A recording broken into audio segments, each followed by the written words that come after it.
Coming up next on the Wet Fly Swing podcast. 2023 is our 40th anniversary. So what I'm most excited about putting out there in 23 is our second edition of our Protect Report. So we publish it every 2 years. It's backwards looking at the work that we've done with our partners, with our conservation groups on trips like with you. And the reason I say I'm most looking forward to that is we could talk for the next 2 or 3 hours about all the work I do. And the nice thing about that, it's a 30-page book. It's just a really nice physical piece to say, wow, this is what Costa does. That was Joe Gugino on Costa's Protect Report, Kick Plastic Conservation Stories, and the Bonefish Tarpon Trust. Today on The Swing. Welcome to the Wet Fly Swing Fly Fishing Show, where you discover tips, tricks, and tools from the leading names in fly fishing today. Hey, how you doing today? Thanks for stopping by the show. A great way to support this podcast is by sharing an episode. If you've been listening for a while and you have an episode you know of that you've loved in the past, click that share button down in your app, likely in the lower bottom. Click that arrow and share an episode out. Send a text message or email and share the love. Thanks in advance if you had a chance to share one of our past episodes. Today's episode is sponsored by Zag.Fish, who creates ethically sourced premium fly tying materials with their 5D brushes. These are the Fairflies brushes that we've talked about before. Zag.Fish is the place you can go to pick up Fairflies products and the other stuff they have going on in the fly tying niche. 5D brushes contain the perfect proportions to tie great streamer, bass flies, saltwater flies, and we're going to be using some of these flies even more as we do some of these saltwater trips. You can check out Zag.Fish right now by heading over to wetflyswing.com/Zag. That's Z-A-G. Today's episode is sponsored by Eastern Idaho's Yellowstone Teton Territory, Idaho's most renowned zone for fly fishing, from the Henry's Fork to the South Fork of the Snake and all the high alpine lakes and streams in between. Yellowstone Teton Territory provides anglers and other outdoor enthusiasts with all the information they need to plan their next big trip. You can visit wetflyswing.com/Teton right now to get the full list of outfitters, lodges, fly shops, and all kinds of inspiration to get you started on your next trip to Eastern Idaho. That's Teton, T-E-T-O-N, wetflyswing.com/Teton. Joe Gugino takes us into Costa Del Mar and the conservation work they've been focusing on to protect the species we love. We find out where Joe's passion for striped bass comes from, what the Saltwater Guide Association has going on right now, and how Planet Purpose Solutions is helping Costa fulfill their vision in conservation. Taking the glitter off the water and off of some of the big conservation issues today. So without further ado, here we go. Joe Gugino from CostaDelMar.com. How's it going, Joe? Hey, how are you, Dave? Thanks for having me. Yeah. Thanks for putting some time aside to come on and chat about some of what you have going with Costa and some of the conservation programs. We've done at least one. I mean, we've talked a lot about Costa because we've been doing a couple of trips this year, and you guys have been doing a great job of helping us promote some of these events, which always has a good conservation. We're always focusing on a good local group, and I know you guys do the same. So we're going to talk about that today. But before we get there, I know you do some fishing with stripers and stuff like that. So talk about how you first got into fly fishing, then we'll get into Costa. Awesome. Great question. So I'm the oldest of three brothers, grew up fishing in Connecticut. That's where I'm from. A little bit away from the water. So, grew up fishing for largemouth bass and sunnies with my brothers and everything. And one day we met our kind of fourth adopted brother, Brian. So me, Chris, Tony grew up fishing, and Brian always talked about fly fishing. And at the time was interested in it, but it seemed a little bit, I don't know, too heavy or too much to get involved. He's super particular, really detail oriented, and just like he's good at everything he does. So I was like, fly fishing is probably pretty hard, but Brian's good at everything. So maybe I'll try it later. And the first time I think I went fly fishing was with Brian, but not, thinking like trout or something easier. I started on the saltwater with striped bass, and that's kind of stayed with me. And that's my number one species now. I live on the ocean here in Boston Harbor in Winthrop, Massachusetts. And at least every day, every other day in the season when I'm home, when I'm not traveling, I'm going out for stripers, preferably on the fly right on my boat, which is 2 minutes from my house here on the harbor. Nice. And when is that time? When do you get fired up for stripers? So as I grew up in Connecticut, so the fish get there in April. So sometimes we make a couple trips down there, beginning of the season as fish are migrating up either out of the Hudson or from the Chesapeake. and they get to us here on the North Shore, usually that first week of May, really that second week of May, you can kind of almost guarantee you'll be into them. And so May and June's a great month when the big fish show up, and they're here through this year. They're here almost through October and even a little later, which is awesome. Oh, wow. So as we're talking here, we're getting into the holidays. They're kind of that run is pretty much over. There's not a lot going on now. Yeah, not in the harbor. I keep my boat in longer than most because I do stripers mostly in the fly, but then also, I love to run for tuna. Got almost 30-foot boat. So to be able to run that all the way in, flats, it's not the best. Inshore rocks, but not always doing super flats or stripers. So I keep it in usually that second week in November. Yeah. Third week in November, because I grew up in Connecticut, but my family's all from Buffalo. So huge Bills fan there. And so I go to Steelhead with Brian and our friends. So sometimes get a couple Steelhead trips in before the end of the year there. Oh, there you go. Nice. That's so cool. Well, yeah, and this brings up a lot of questions for me. I mean, the stripers is one thing. We've done a few episodes. We've had some on the West Coast, some on the East Coast. But, on the East Coast, we have talked a little bit about, haven't dug into the conservation stuff there. But do you know the history? I mean, stripers have kind of gone up and down over the years. Can you talk just briefly about that? And then maybe if you guys are doing anything with Costa on that end? For sure. No, great question. So, yeah, as you mentioned, stripers have kind of had a perilous history, before my time as I really got into striper fishing. So striper fishing for me, I graduated college 2009 and was really falling in love like 10, 11. So that was like a pretty good run. And then over the past 10 years, it's gone down again. But in the early 80s, 90s was when the moratorium was, and they started to come back then. And so now we're trying to make sure we fight so we don't get back to that again. So it was just like a commercial, they went down because of like just too much fishing. Just too much pressure. And so that's the hard thing as you look at the fight. It's been interesting and, learning and watching over the past 10, 15 years or so, the fight, so to speak, is a lot of it becomes commercial versus recreational, which to be honest, isn't the most effective. It's one resource, right? The fish are there and who can use it. And so Costa, yes, what we do, we worked with American Saltwater Guides Association. Have you ever worked with them or heard about them? Yeah, we've heard about them. Yep. Awesome. Yeah. So they've been on the forefront, being really grassroots in it, learning what the anglers are doing, both recreational, but really do a good job not alienating the commercial fishery as well. I mean, as I said, it's one resource, and really looking at, it's like, we need to all find a way to preserve it and find a way to, recreational anglers, even though most are catch and release, there's still a mortality. What that percentage is, we're not sure. I mean, there's, 9% is the number thrown out, but I mean, if you catch and release some fish, they're not all going to live. You can take a lot of steps to make sure, barbless hooks, single hooks on the fly, keep them in the water, make sure you don't keep them on deck, which are super important, but that's going to happen sometimes. So everyone's going to take their share and responsibility of protecting the fish. And if we want to, we want to catch them, if we want our kids to catch them, we got to make sure that stock is able to rebuild every year. Mm-hmm. So it's pretty clear what's going on there. So if you decrease the impacts, the taking of fish, then that stock, I mean, there's not something else going on with climate change or something else bigger that's affecting, more broadly. I mean, I think you have that as well, right? So like you can say like, yeah, if we stop impacting, the fish will be fine. But then you look at, in the Chesapeake or in the Hudson or in the rivers where these fish are spawning, if you don't protect those, or if you don't look at, as you said, climate change or fertilizer or pressure there, it's really the whole 360 picture, which is hard, right? Because everything you do impacts them. So it's overwhelming if you think about it sometimes, but as an angler, you can take your impacts, and then you can also try to influence your community, whether that's your fly fishing friends, your sport fishing friends, your charter boats. And there's, the nice thing about social media these days, you can take a picture and release the fish. You don't have to, kill it and bring it back to the dock to say, I caught a huge fish. Yeah, exactly. Or even take it out of the water in some situations, right? Yeah. Yeah, you can get one, it's always nice to get that picture, but if you've caught a bunch, you can just release it right in the water and let it go back and catch the next one. That's right. Nice. And for Costa, how do you choose? Because, let's describe before we get into some of the programs, like your position, describe that, and then what you do with Costa. So currently at Costa, I'm our Conservation and Community Partnerships Manager, which is a really unique title, and it's on purpose, the way it kind of fits. Costa's always been about the community model, and that means we're focused on the anglers, focused on the partners in the community, focus on the cause partners in the community, what media partners, just how we're impacting the different, in Costa, and our history was all about fishery. So we looked at fly fishing as a community, even though there's many different communities within that, bass fishing, offshore fishing, and inshore fishing. And within that, those leaders that they had, community leaders at the time in Costa, would be responsible for identifying the pros, identifying our conservation partners, identifying the events we go to, and identifying the content and the media partners. So it's great within your own silo.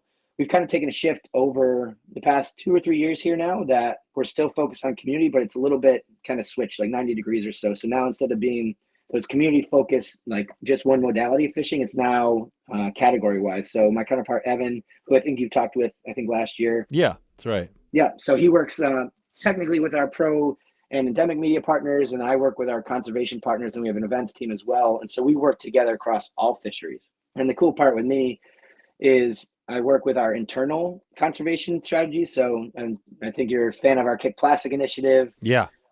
Which is a huge piece that we push all throughout our company, all across what we do. One Coast, we have TU Coast of Five Rivers, which is an awesome way to work with Trout Unlimited with over 100 college clubs across the country and supporting their college clubs and growing the love of fly fishing conservation, which is fun. And then last year we launched our Compete and Conserve program. So how we bring conservation to the bass world. Oh, wow. So that's really fun internally. And then, as I talked about, American Saltwater Guides Association, then we have our cause partnerships, our conservation groups that we work with. So it's kind of those two things. We either have our own initiatives like Kick Plastic or One Coast, and then we have our partners that we support financially, but also with event support, product support, marketing support, and projects like that. So it's a really cool way to be able to impact what our customers care about, and we want to make sure that there's fish for them to fish for, and then therefore wear our sunglasses to see them.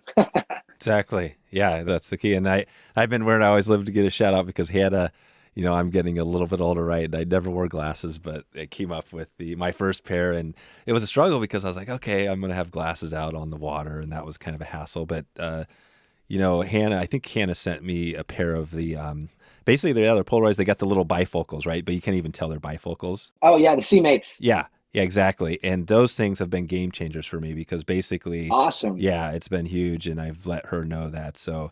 And it's funny because it's kind of new style. I remember my dad back in the day, a long time ago, he had the same sort of glasses, but they look totally dorky and some old school. So they've been around forever, but Costa's done a good job to make those. So is that line, I guess that's more of a type of frame sort of thing, but I would guess that would be something that people would be helpful in like different styles, right? Yeah. So you're talking, what the look is, a lot of our sunglasses, over the past couple of years, starting to get a little more lifestyle, so you get the look off the water, but we were designed for fishermen on the water. So we want that wrap. We want to be attractive enough so it's not like looking as a dorky pair of sunglasses, like you said. Yep. But we wanted to perform. We wanted to block out light. We want the sweat management. We want to make sure it's not deteriorating. It's sitting on your face the right way. So we've done a lot of cool things over the past couple of years to make those frames better. And then as you talk, the most important thing is the lenses. So how you're seeing those fish. What lens color do you have currently? That's the interesting thing about it because I think there's not a ton in that style, but it's kind of like, I think it's the amber or something like that. Yeah, or copper silver, yeah. Yeah, and I like it because actually that glass in low light actually does pretty well. It's not too bad in low light. Yeah. It's not perfect, but it does pretty well. Yeah, I don't know if we make C-Mates in our Sunrise Silver. I don't think so. Yeah, because that's our technical low light, lets in, almost double or almost triple amount of light as those copper. But the copper are, if you had the choice between, our copper base or a gray base, definitely copper base is going to be the lighter ones. Yeah, exactly. So yeah, and we had an episode. I'll put a link in the show notes. I think it was that one with Evan where we actually went into glasses. Oh, perfect. And it was funny because I actually got some people that reached out. They're like, what is this, a glasses episode? Which was kind of funny, but I think most people enjoyed it because it was, again, glasses are such a key part of fishing, just literally saving your eyeballs, right? I mean, everybody should be wearing glasses. Would you say that's pretty much true? Oh, 100% on the water. I mean, that was one thing, growing up, coasters are an investment, right? But, so is a fishing rod, so is a fly rod, so is fly line. And you're wearing your sunglasses every time you go out and you're using different lines. So it's worth the investment, especially you only have one set of eyes, right? I remember going to the doctor and it was like, you got these little spots or these things. I was like, well, there's an excuse to buy a pair of coasters. I will make sure I have them on the face all the time. That's right. And obviously now we have multiple pairs for different applications, but as long as you have one pair, that pair, even if it's not the best format, you want to make sure you have the right one to block the light. But then also, our sunglasses are made so you can see the fish in the water, that's the whole purpose, right? The more fish you see, the more you're going to catch, hopefully, if you're a good caster.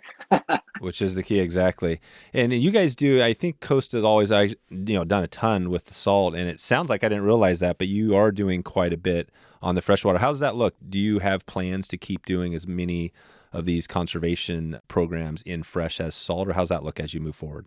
That's a great question. Yeah, it seems like, the way you look at our conservation groups are definitely salt leaning. We were founded in Florida. Our headquarters is still in Florida. Next year is our 40th anniversary, so that's pretty cool to look at. Wow. So we're definitely, South Florida, Southeast brand that's growing, north and west and globally, which is exciting. So, those conservation groups in Florida, like Bonefish Tarpon Trust, right. The Billfish Foundation, those are naturally fish that are there. But, work with IGFA, Salt and Fresh, work with TRCP, they look at Salt and Fresh.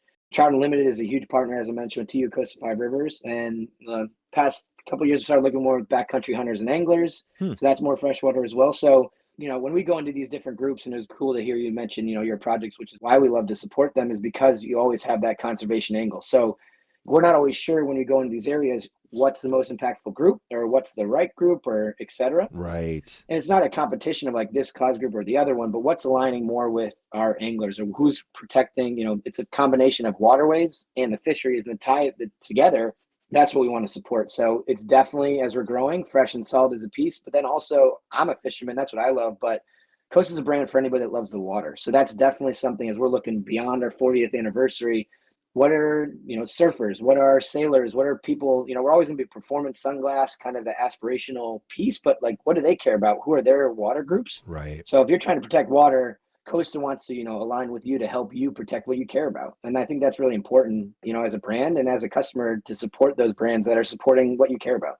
That's so cool. And water is, obviously, that's where it all starts. And we had an episode we did on the Wind River Reservation, which I think Indifly, right? Oh, of course. I love Matt. Yeah, Darren Calhoun. Oh, yeah, Darren on too. Awesome. Yeah, totally. Yeah, he went into it was awesome because it was, we just started and we heard the whole story about the water, and it's a crazy one, but powerful because you hear what a local community of indigenous people are doing, right? Darren's got this passion, and then folks like Costa, Patagonia, all these great companies are just basically supporting people like that, right? So that's what you guys do is you start there with you find those local groups and you empower them. Is that kind of how you guys do it? Yeah. So the cool thing about Indifly, which I'm sure Matt and Darren talked about, was a Costa-led initiative with Oliver White going to Guyana and then to Anna and then now with Darren in the United States, which is really cool to have an Indifly project in our backyard and protecting something like the Wind River Reservation, the people on the Wind Reservation. Got to go there this summer actually on a media trip with Matt, with Hannah, with our partners. And it was, I'm a saltwater guy, as I said, East Coast guy. I'd never been to the mountains. Yep. And there's nothing like landing there in Jackson and driving 3 hours there to Lander. And it is so impactful. Today's episode is sponsored by Drifthook, who has pre-packed fly assortments for every stage of your fly fishing journey. Each kit is organized by species and includes instructional videos and easy-to-follow guides. Their fly shop quality flies are hand-tied and inspected before being carefully packed into their durable, double-sided, water-resistant fly boxes. I've got one of those boxes right here, the Drifthook Streamer Surge, and it is super clean. It's packed with everything you need. The flies are well made. It's got a row of some beads. It's got a row of some rabbit strips. It's got a little bit of flash there. As I flip it over on the other side, it's packed with some smaller flies. It's got some muddlers, and it fits right there. Double-sided box, nice and clean. They have everything from nymphing to dry flies, streamers to Euro nymphs, and everything in between. If you're brand new to it or know somebody who wants to get into fly fishing or needs a good present, this is a great opportunity. I would love to get this thing in my stocking, I can tell you that much.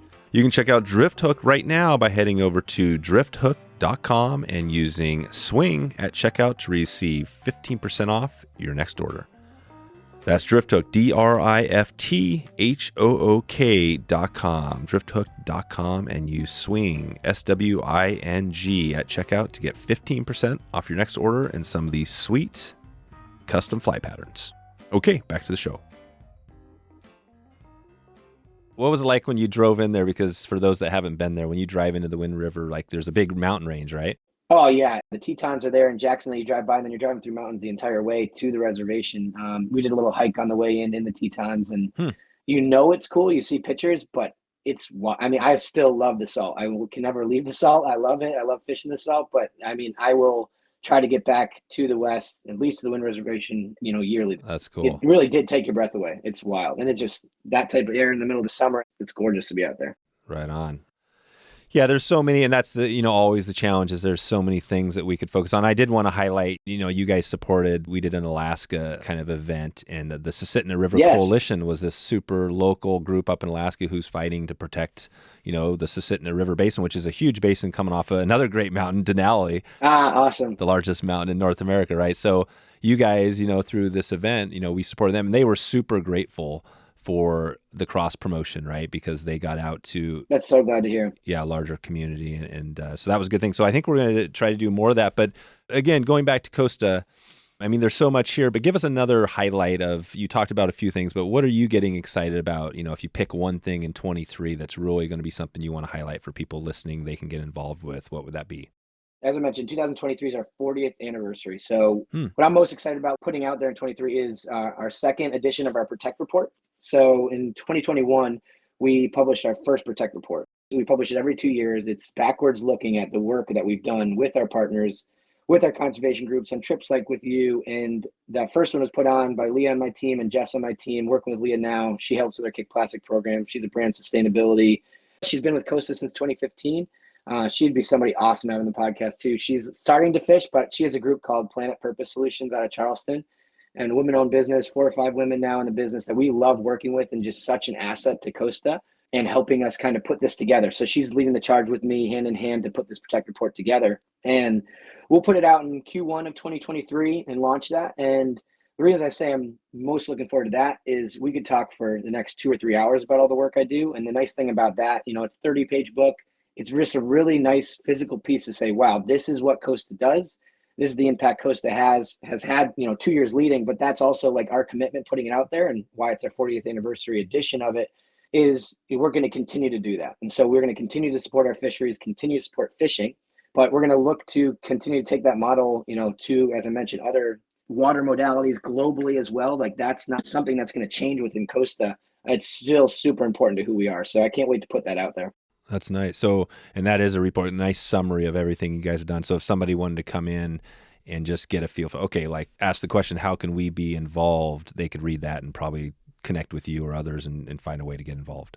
Yeah, exactly. And it's just a nice way to look at it too, right? There's, it's really cool to see Kick Plastic. At the time when Kick Plastic came out, that was above, ahead of its time. Now it's like you say, Kick Plastic, everyone uses it. It's like, yeah, we work with great partners like Yeti and et cetera, and have Kick Plastic Guide and Outfitter program that we work with to eliminate single-use plastic. And it's like, now that's almost obviously, in the fly fishing crowd, like that's, you almost say, duh, right? Yeah. Like if you're not doing it, it's like, hey, how can I help you to do that? And it's almost everyone's doing that, which is great. So to be on the forefront of that. And now we're working with, One Coast. One Coast initiative was founded in 2017 for hurricane disaster recovery. And that's kind of our goal now as we look forward to like kind of what's next, right? Climate resiliency, how do we control our carbon? And that One Coast initiative is going to kind of become that piece of looking more forward looking too, right? So how do we look at climate resilient communities? How do we look at blue carbon?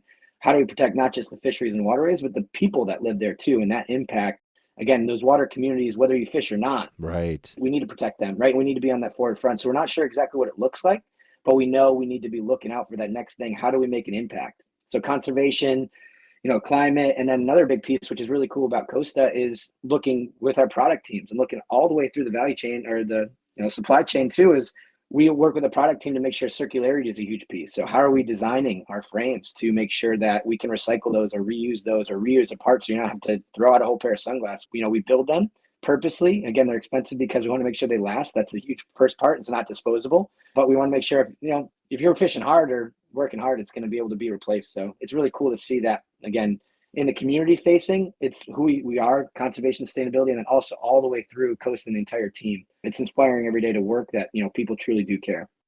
That's amazing. And for Costa, you get me thinking, because you've done a few of these types of episodes, but we did one with Patagonia, Ted Manning. Yeah, Ted's great. Yeah, and he dug into, that one was really, fully into kind of Patagonia and what they have going. And, it seems like some of the announcements they've done, I mean, when you guys look at Costa, it sounds like you're on the same track, right, as far as trying to revolve the company around doing some great things. I mean, how do you see that? I mean, where does this come from? Does this come from like an upper board? Has it always been ingrained into Costa, the conservation piece, or do you know much of that history? Yeah, I mean, at least for last 10, 20 years, can't speak to the first 10, 20 years when the company was founded, always been around the water, supporting the communities in that way. But it's become something that's natural. But now, even as we're growing and again, trying to build plans to grow globally in the right ways, community and conservation are right there. When we talk about going to spots, not like, hey, we want to open up this many shops. It's like, all right, what communities are we supporting? Right. Like, what do people care about here? And that's an honest conversation that we have before we go in anywhere. Like, why do we work with pros? We work with pros to support them and what they're doing, but we support pros that are protecting the waterway too. Like, how do we support them? And then vice versa. It's a team effort. We can't do all this ourselves, and that's why we work with you and your trips. Like, I can't be to Alaska all the time, but I can support you on your trip, and we want to be there, right? We want to find those partners that care. And it's easy to support those partners that care. Right on. It's just part of who we are. Yeah, it is ingrained. And what was your take when you saw that? It seemed like, again, it's a totally different company, and Patagonia obviously is a totally different company than, Costa or anybody else. But when they announced, that announcement. Yeah, when he announced, right? It's unbelievable. Yeah, it's like he's done a couple of things, Yvonne, but yeah, I love Yvonne. One of them was giving the profits away, right? All the profits to conservation. Oh, I mean, it's so cool to see like a company like how Patagonia is structured and what they're able to do. And that's the cool thing is every brand and every company can do it in their own way, right? Mm-hmm. Like for Costa, it's just like Patagonia in different ways. Like it's part, like there's no choice. You do it. So you you wrap everything else around it. We have our own, challenges where we sit as a brand and opportunities, I would say too, to inspire other brands internally. But we can look at Patagonia and say, they have the opportunity. They're independent to be forward leading and lead that policy and be really loud and outspoken. Our kind of angle or, our specific strategy is, finding the partners that do that, right? And really supporting their work and letting them lead the charge and kind of being the microphone to what they're doing, right? Financial support, the product support, or just like boots on the ground, community and conservation. That's what we do. Like we send a check to like BTT, we send a check to Indifly, but we're showing up, we're finding their projects, we're having our team, we're having our retailers care about them. So it's like, everyone's slowly, the more you're with the brand, like, I get it because I went to that event or I saw it 3 times. Like you continue to talk about all these cause partners. Now I'll take a look at them, right? So if you're coming to us because of that cause partner, or if you're going to those cause partners, those conservation partners because we told you about them, it's a team effort. And that's really cool to see that in the community. And you can kind of put that spark out there and see how people pick it up. Love that. Yeah, I think you guys definitely are. I know I found myself doing the same thing where I'm out there and I'm in Costa, I'll come up, right? And it'll be like, yeah, this is why it's cool to be working with companies like yourself on that line. Take us back to the Costa thing really quick. So you are in this position, but how did you come to that position with Costa? So as I mentioned, grew up in Connecticut, ended up in Massachusetts. I went to school to be a teacher. Oh, wow. So I graduated, played lacrosse for 4 years at Endicott College in Beverly, loved it. That was kind of my focus in school. So I fished, in the summers, which is awesome, but was, most of the time was focused on the next lacrosse season. When I graduated, it was like, there's that big space, still played, semi-competitively in the summers and things like that. But that same obsession for sports was really like stripers were in my backyard. Endicott had 3 beaches on campus. I was fishing. And then I lived up here afterwards. And I fished actually with my co-teacher at the time when I graduated, her husband and their son, Jack. And they had me fall in love with it. And I was like, no, I can't get enough. So I was actually teaching when I was fishing in the summers, and I started my own fishing company at the same time. Oh, wow. So that's it. Yeah, and I didn't know what it was, right? I had my friend Matt Zimmerman and I, the name Why Not Fishing. We just started this kind of group. We had Instagrams, ran some events, and ran that for a good 5 years, 6 years. And Costa was actually our first brand partner that we worked with. Wow. And I didn't even know what that meant, to be honest. Like I had no idea. Again, we started this company in May. What did that mean back then? So at the time, I had no idea. So we set up this website, right? And whynotfishing.com, never built a website. It was super rudimentary, right? It had like one homepage, some gear and et cetera, and put it up like a, contact me, right? Everybody has that in the form. And I go to the Martha's Vineyard with my in-laws every year and my family now. And we were there and I remember getting this email and it was like, hey, I'm Pete. I love what you guys are doing. I'm from Costa. I would love to work together. And I was like, which one of my friends is pulling my leg? I was like, of course you want to work with Costa, right? We knew who they were in the Northeast, looking at the Southeast, Jose Wahebe, and the Jose's were my first pair of Costas. So right. Loved Costa. I thought it was so cool. So I was like, somebody's got it. So I, on vacation called up and was like, are you serious? I was like, yeah, I love what you're doing. We had put out a lot of great content like catch and release, striped bass, and they were looking to grow more in the Northeast and they saw and they liked what we were doing and the message we were putting out. And what it looked like at that time was 2 free pairs of sunglasses, one for Matt and one for me. And that was it. That's right. That's all it was. We, good to go. It was like, yeah. And we're like, no, that support meant so much to us. We obviously carried that brand still to that day. I've never worn anything else but a pair of Costas, obviously now, but it was just meant so much to see that. And that's kind of that model of like, find the way to support. And, some people you send a pair of sunglasses, you never hear from them again, right? Like, all right, that's great. I'm glad you enjoyed it. And some people you send out a pair of sunglasses, now they're my best, best agency that I'm working with. So it started with 2 pairs of sunglasses. We were so pumped. That was in 2014. And then year over year, we just grew it from, a couple more pairs of sunglasses. We ran events, we ran tournaments, all catch and release only tournaments. And so Costa would support just with more product, right? And then we developed that where we went to so many events and we started being able to go to events for Costa and work a table. So it became product plus a little bit of catch and support our efforts and become their partner. And that kind of grassroots year over year, that trust, that relationship building is so strong. And it's kind of what I've taken, to me and what I still do in my day to day and how we work with partners is that team effort then basically when I worked with Costa, there came an opportunity to be an inshore position came open, and I wasn't going to move to Florida. I'm a Northeast guy. So I was like, I saw it open, but never thought about it. And then worked so closely with the team for the last 5 years and build that trust and relationship. Like, hey, you should apply. And came on board with Pete and Andrew and Amanda and the whole team. And that was 2019. And now, 3.5 years in, just so glad to kind of follow that move. And as I mentioned, we changed from community leaders. So I was inshore community leader to now being conservation community partnerships manager. It's just been a fun ride over the past 3 years.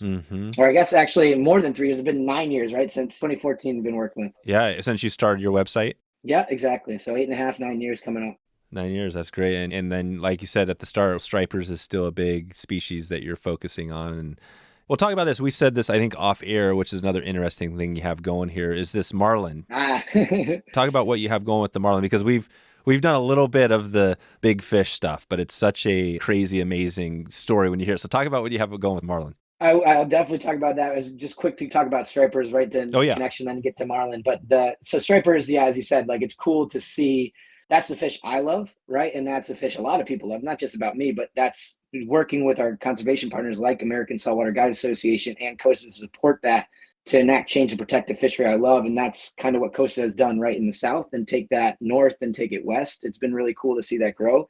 And so it's been awesome to support a fishery in a community like this. And again, help grow. Oh, awesome. These Costa is standing to support this fishery. And that's why I want to support the brand, not just being the cool or the best on the water. And I still love stripers. That's always in my back. But also with this opportunity at Costa, I can travel. Last year, we had the opportunity to go down kind of on a scouting mission. Personally for Costa, we're looking to see what we could do there, how we could best impact the community. What event can we do in Mag Bay? I've never flown out of the country to fish. That was the first time. We're thinking maybe we could do a cool marlin fly tournament there and maybe get some conservation gives back, and trying to see what we could do there, and realize, in the past year as we came back, like maybe that's not the most impact we have in the community. And we've realized, there's this striped marlin here that are unbelievable. These big boats are going out and catching 10s, 50s, sometimes 100 a day on these, trolling these boats. Jeez. But the group that we support is Los Locos. They're right out of San Carlos in Mag Bay. They use local guides. They go out on pangas to catch striped marlin on the fly rod. Yeah. It's really, really cool. And it's just like I said, talking about Wyoming, it's like, it looks cool. I want to see it. Like I was trying to not hype it up for myself. Like you see all the pictures and videos they put on Instagram. And they put out a video a couple years ago that we supported on Baja Lines. It is an incredible fisher, but you get there and it's just like, have you ever albie fished at all? No, I haven't. Definitely something when you come out to the Northeast, we'll do if you come out in the fall. Yeah. We don't get them up here in Boston. They're, more in the Cape and Rhode Island, Connecticut, New York, but they're such a zippy fish. They're up and down. They're chasing bait balls. You're running after them. Yeah. It's like the same type of fishing, but they're billfish and they're huge and they eat better. Wow. So it's just the wildest thing. You're driving out in this panga. You're going for sometimes 20 miles a day, sometimes 30 miles a day, depending on where they are. And you're just looking for these frigate bird tornadoes to go to them. And you're running through and you're seeing these striped marlins so lit up, flashing through. And it's just such an exciting fishery that we're going back again, as you mentioned, this year to actually tag them. So we're going to go partner with the IGFA, International Game Fish Association, the Billfish Foundation, to go and put some satellite tags and some spaghetti tags in these fish and see where this group of fish is going. It's such a hot spot for these striped marlin. These big boats are coming south from California and north from Cabo. These Los Locos, using these local guides to go fish them. The local community in San Carlos is always going out and dive boats for whales and killer whales and seals and marlin, but no one's targeting the fly rod. And George and Rudy had gone out, and we're trying to go in and help, obviously, George and Rudy, but they're done such a great job in the community of San Carlos of, learning who these guides are, using them for their trips, figuring out the guide boats, the commercial boats, and the whole community. And so we're hoping to find some, we don't know. We're going to put these tags in and see where these fish go. How do we protect them? Can we find a stock assessment? Can we see where they swim? How to protect them to make sure we have that? Because that's such an important fishery to the community, to the area. And we want to make sure we kind of figure out what that is. So working with Peter from the Billfish Foundation, Jack and Bruce at IGFA, and we're going to hopefully find these tags. They're going to go in December. We're going in a couple weeks. And then we're going to be talking about that alongside the Protect Report, that community times conservation. This is kind of the first time we're hinting at it. So the people that will be listening will be the first to kind of hear at it. Oh, cool. Yeah. So this is a new thing you have going on. Describe the Mag Bay, where that is exactly. Mag Bay is 5 hours north of Cabo. Right out, you drive either up west coast of Baja or kind of the east coast and go through Loreto and then get to San Carlos, small little town, middle of nowhere, but unbelievable people, unbelievable fishery. It's just such a real special place. So we're going to actually be going with Costa team members, which is cool. So we went last year, we're bringing Costa pros. So we always want to include those pros who care about conservation, can help be a part of this project. Scientists like the Billfish Foundation and IGFA. And then we're also bringing partners from Indifly to help us find community impact projects. So we talked about what they're doing in the Wind River. Oh, right. And Matt's going to be coming down with us to do a feasibility assessment in town and saying, what project can we help with? And to learn a little bit more about what they're doing to help impact the community. So we're taking a look at possibly the boat ramp in town that everybody uses, or schools, or something around the fishery to help the community. We're not sure what that is, but that's part of us going down. Today's episode is sponsored by Range Meal Bars, made by a small team of passionate outdoor enthusiasts. The Range team only uses the highest quality gluten-free ingredients, and they know they want to fuel your body with the right stuff. We did a recent episode where we talked about backpacking and packing your pack and getting ready for might be a hike into a high mountain lake, and we talked about the power of food and getting the right food in your pack and how important that is to shaving off weight. And this bar packs a punch with 700 calories. This is a super dense bar, tastes good, and it's exactly what we were talking about in that episode. So you can pretty much throw one bar in there if you had to. To be honest, this thing would probably make you through a couple of meals. I eat these things whenever I need to, and usually one chunk of this, one bite, will keep me going for quite a while. So it's quite a bit different now that I've been snacking on these for a while, definitely than pretty much all the other meal bars because of the caloric intake. And this is important when you're out there for safety or on the water or just staying from that, keeping that stomach from growling. Like I said, Range Bar is small enough to fit in your hand and slides easily into your pocket of your vest or sling pack, anything you need. They currently have 2 flavors. One is chocolate coffee, and the other is molasses ginger sea salt. You can check out Range right now at wetflyswing.com/range. RANGE. Range Meal Bars. You won't go back to the normal bar. Okay, back to the show. And this is Magdalena Bay? Yes, exactly. Mag Bay for short. Yeah, so it's that. Yeah, it's off of the Baja. It's kind of almost on your way down south. And describe that again for those that don't know. This is the, I think maybe there's some confusion, but that's part of Mexico. Describe the Baja, that whole Baja thing, because that is a kind of an interesting, unique area, right? Like it's on the Gulf of California. Can you drive down there? Like describe that whole thing down there for somebody that doesn't know Baja. Yeah, so that's a great question. And to be honest, I didn't know that much going in there too. So it was such an eye-opening experience. And I guess the picture, if I had to explain it, is we were driving up there the first time we got there in a car, and get slow down, you got to pass, and we're waiting. We had a car in front of us. We're like, we'll have to wait our turn. This car passes, goes out and around, and we're behind this first car, and with the slow car, and there's a horse in the back of a pickup truck just going down the highway. Wow. So you're like basically going into Cabo, driving 5 hours north to get there. Yes. Yeah. And it is, mountains, rolling mountains in a different way than Wyoming, but you see the ocean on your left, and it's just the middle of nowhere, farm stands, taco stands on the side of the road. And when people think of Baja, they think of roosterfish, which is more East Cape, on the fly. You're waiting for that shot. You're trying to look and sight cast them, maybe one shot over 3 days. So, roosterfish on the fly, when you're thinking the fly fishing world, definitely people think Baja. People think Baja surfing or, dirt bikes or et cetera, or Cabo is the big sport fishers, right? There's huge tournaments out of there, big boat scene. But for the fly rod, this kind of marlin fishery is super new. I mean, people have probably done it way before we knew about it, but the way they do this at the lodge and give people access to it, it's still very rustic, right? There's so many lodges around the world that you can go to, Bonefish and marlin, Casa Vieja, like just the unbelievable experience, right? From the second you step on property, fishing is world-class. Accommodations world-class, food world-class. Not that Los Locos isn't, but what I love about it is that you're rustic, right? You're with the guides, you're with the community. It's a different type of fisherman and experience that you get anywhere else. Right. And that's where you mentioned a few times the Indifly. That program itself is all about coming into these local communities and empowering these local communities to actually have their own businesses, where it's not necessarily us just giving them money. You're helping them create a business and to be self-sustaining. Is that kind of what you're doing? In a way. So the way that, Indifly's projects are multi-year, as you said, in developing. So Guyana and then Anna and then now in the Wind River, that's, learning and a lot of listening and how do you support. And George and Rudy have kind of done it naturally. So the way they're kind of just integrating into just who they are and what they're all about and how they do business is supporting the community. So Indifly also does these community impact projects that aren't the same level of those 3 projects as far as year over year, same support and development investment, but this is just the opportunity to do an impact project in a community that is still around sport fishing, right? And it's still around that water community. Yeah. And it's all about that local support, whether it sounds like you guys have different ways to do it, but it's all still going back to that local support of local communities. Yeah. Nice. Well, again, on most of these things, we don't have enough time to dig into it, but if we had to maybe touch on another topic or anything we haven't really discussed here today, what would you throw out there if you look ahead, maybe next year, next couple years for Costa? What do you want to leave everybody away with here?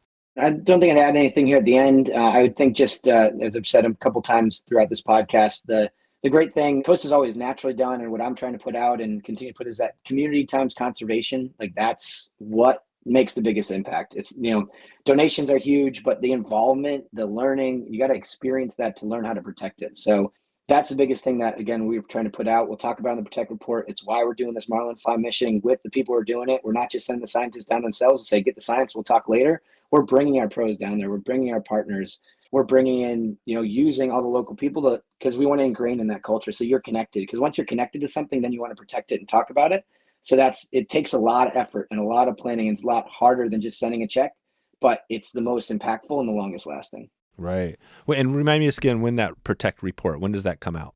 Yeah, so Protect Report will come out probably by February, March of next year in 23. So Q1 definitely. Perfect. And if somebody, again, we could talk to our future selves here. If somebody's listening later or whatever, it'll be, where do they go to grab that? Yeah, go to costadelmar.com. We'll have that Protect Report listed on there. And right now, too, if you're listening to this, cool thing we launched in this past year, I guess there is something new I want to say, is our sustainability hub on the website. So working with our partners, our website econ partners, they did a great job redesigning our sustainability hub, they called it. So when you look into it's really cool format of like going beneath the water and starting with kick plastic and one coast and compete and conserve. Then you go a little bit deeper and you see our conservation partnerships and how we support them. And then you see our Untangled collection, how we work with that. So the deeper you go, you see like, wow, they do this, wow, they do that. So when you think Costa, we want you to think conservation sustainability, but it's like, oh, what does that mean? It's like, oh, Untangled, we make those sunglasses out of recycled fishing nets, which is amazing. But it's like, oh, cool, the product suite, what about their activities? So really proud of putting out that sustainability hub. It's kind of like a shorter, kind of more condensed version of the Protect Report. But once you have that full, the 2019-2020 Protect Report's on there now. And then instantly when this is ready to go and publish, it'll be on the website. So you'll be able to see both. Yeah, gotcha. And the plastic and the nets and all that stuff is pretty huge. How does that look? This is, again, general stuff. You hear this stuff about the plastics, right, in the ocean and some massive blob of garbage. And you hear all sorts of crazy, probably some of it's true, some of it's not. But how does that look? If you give us a plastics update, it seems like such a daunting challenge, especially when you have other countries that I'm sure are just dumping stuff into the ocean. What's your take on where we are at now and kind of in moving ahead with the plastic stuff in the oceans? So I'm, personally not the expert. Costa's not the expert on that, but we work with experts like Five Gyres. That's one of our conservation groups. Yeah, who is that again? Where could we go if we want to dig in and find that answer better? What was that? FiveGyres.org. Okay. And then, so, Leah's group as well at Planet Purpose Solutions, they do, she is the expert, her whole team, which helps inform us. And my take on it personally is, how can we impact or inspire the most change? So kick plastic sounds a little bit negative when you think about it, but it's more of a positive, like, hey, you can make an impact. So it wants you to kind of look into more. So it's like, yes, you're not going to personally save the world by eliminating plastic. It's hard to, but when you think about it, it's just one more thing to be like, hey, buddy, how about we try a different way? Or like, this is how I did it. So it's more of a positive, like bring you along versus yell at you. And so I would say, our take and the push is to just kind of make you aware of it and constantly make you aware of it. And we're taking the effort as a company to kick plastic at our events. So when you sponsor like the BTT Symposium and the Herman Lucerne Backcountry Championship, we're eliminating all plastic and it takes a ton of effort. It costs more, right? To make sure we're doing that. And just because we're doing it for one event doesn't mean that's going to be it forever, but showing people like, hey, it can be done. Like, oh, now trying to make it easier. And it's hard the first time, but the more you do it, the greater your impact is as you do it again and again and again. Right. That's awesome. Never underestimate what a small committed group of citizens can do, right? I think one of those famous quotes, I'm kind of botching that one, but I think it was Margaret Mead, right? So we'll put that quote in the show notes, but essentially where it all starts at the local, like we're saying, a small group of people, even if it's small, like the plastic, like you're somebody sitting here being, well, this plastic bottle, what can I do? There's already all this trash going in the ocean. Like, is this going to make an impact? But really it is, because it's one person starting, one person and that person adds. And then, at least that's the way I see it. Is that a truthful way to look at it? Yeah, I think it sounds cheesy, but it's true. Again, when you can, unite again about something you care about. And when multiple people care about the same thing and you're enjoying it and you're connected to it, then it makes that more impactful. Because when you talk about it, it's like, yeah, of course, if you're together, but it's like, wow, I do care about this fishery. I do care about this waterway. Or I do want my kids to enjoy this. And that's part of what, what we're doing, encouraging with our conservation partners and in Costa is like, this is totally cheesy, but we want you to see what's out there. We want you to get out there and experience it. Because if you experience it and you're like, wow, this is pretty cool. How can I make sure I have more experiences like this? Exactly. Nice. Well, as we start to take it out here, give us, and I'm going to put you on the spot a little bit here, but, think about again, you've talked about a few of these initiatives, all this stuff going. What is, if somebody could look at a success story, and we might be able to look at, the project report and look at that, but what would be one you'd say okay, here's something we did. We worked with this group, whoever, and we saw this success, because some of that's challenging, right? Because it might take many years or decades to see the effects of what you're doing. But do you have something you can leave us with as we head out here? Yes, definitely. And listeners may think you just gave me this layup, but you did not. We have the perfect project. No, you're on the spot. You did. But that's will be also a highlight story in the project report is our work with Bonefish Tarpon Trust and Project Permit. I cannot take any credit for that when it started, but Costa can, and worked with BTT. And our friends at BTT will say it's one of their most successful projects. And this year we put out a film, Pathway to Permit, this spring. Oh wow! Premiered at IFTD. But just the success of working with anglers in the Keys from Miami and figuring out where mostly the Keys, but all over where these permit spawn, where they go, where they're on the flats, but how do we protect them? And they're able to find, working with FWC as well over many years to see where these fish spawn, Western dry rocks off of Key West. And those permit were getting sharked when they're angling. So they're able to shut that down during spawning season and find impact from tagging, analyzing the results, working with the community, work with FWC. It wasn't easy. It's not definitely favorable for everybody. Not that everything in conservation, everyone's going to be a winner about, but it just shows the impact again, year over year. That's a decade of work. Wow. Right. And that's part of kind of the inspiration, to be honest, of going down and doing this Costa Marlin fly tagging project with the Billfish Foundation, IGFA in Mag Bay, is to say, we're not sure. Obviously, we think it's important. We wouldn't go if it wasn't. But we're not sure what's going to come out of it. And we hope that there's the same impact in that community, in the fishery, and in for a long year to come, just like Project Permit was. There you go. It definitely did set that up. I'm glad you said it, because the Bonefish Tarpon Trust saw them at, I think, one of the events, and I haven't had them on yet, but I know I talked to them and I want to get them on, and that's really... Oh, yeah, definitely reach out to them and feel free. I'm sure you can reach out and get the connection, but we'd love to make that connection as well, because they can, hopefully listeners want to hear more about that, and they can, dive into that way more than I can. Perfect. I think what we're going to do now is just take us out on another note. I always love to take a random one. We talked about kind of off air at the start, the football. So I'm trying to think sports wise. You said, believe you said you were a Patriots fan, but you also have family in the Buffalo area. Is that true? I am not a Patriots fan. I am a Buffalo Bills fan. True. But I have. Oh, good. All my family's from there. I am in Patriots territory and have been for the last 20 years. Oh, that's what it is. So that's even better. It's all good. They've been unbelievable. Tom Brady in their reign, but I'm a huge Bills fan. So it's glad to be on maybe the other end of the coin here as we get better. No, that was going to be my question, because I think this is good, because Tom Brady is right. He's the guy up there. I don't even know. I haven't kept up with it, but I mean, was a great quarterback, or is a great quarterback, obviously. No doubt.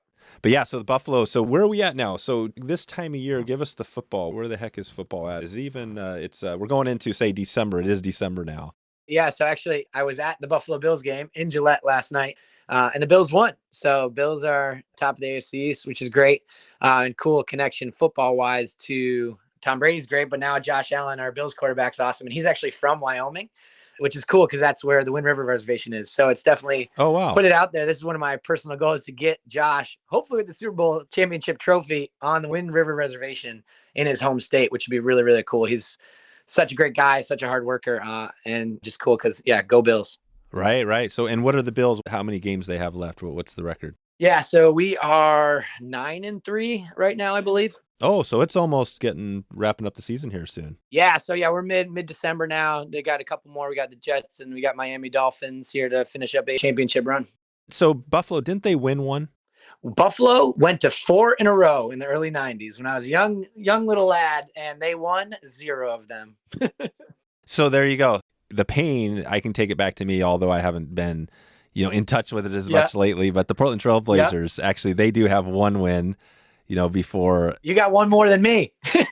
Yeah, exactly. But it's always been that way in my lifetime because I wasn't really around enough to see that. But, it's always been that thing like, they had that time in the early, 90s where they got beat by the great Chicago Bulls, right? And so who was Buffalo? Who did Buffalo beat them when they had 4 in a row?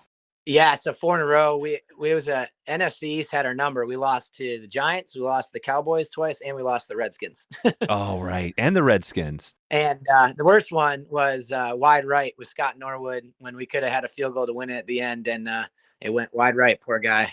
Oh, wide right. Dang, that is rough. And I was born a Bills fan, even though being in, growing up Connecticut, being a New England guy. My grandpa and my grandparents had season tickets since day one. And my dad was actually at the first game in my grandma's belly. He was born October 31st that year. So it's literally in our blood to be Bills fans. You don't have a choice. Yep, that's it. So this is good. Well, I'll be excited if they win it this year. We'll definitely have to connect. I can't wait because I'm going to put this podcast everywhere if they win. I'm going to say, hey, we just said it right here. Exactly. Good stuff. All right, Joe, we'll send everybody out to obviously costadelmar.com and check out all your initiatives you have going, and we'll let people connect with you if they have more questions. And yeah, man, I'm excited to dig in 23 and maybe get some more events in with you guys and just keep promoting what you have going. So thanks for taking all the time today. You got it. Thank you so much for the opportunity. And now we got to get you out here for some stripers. All right. Sounds good, man. Talk to you later. Have a great day. Talk to you later. Bye-bye. So there you go. Wetflyswing.com/395. 395 will get you show notes, links, videos, some good stuff we have going. We'll have links out to everything we talked about today from Joe and Costa, all the good stuff. Quick listener shout out, Steve Waller. I want to say big high five to you. It's been a while since we've connected. I think way back at one of the first events we had, Fish for Steelhead. Steve's been a member of the Wet Fly Swing Society and been supporting this podcast for quite some time. Steve, I want to thank you again for all that support. Appreciate you, and definitely check in with me. It's been a while. Send me an email or message out there. I'd love to connect with you and hear what's new, what's been happening over the last few years here.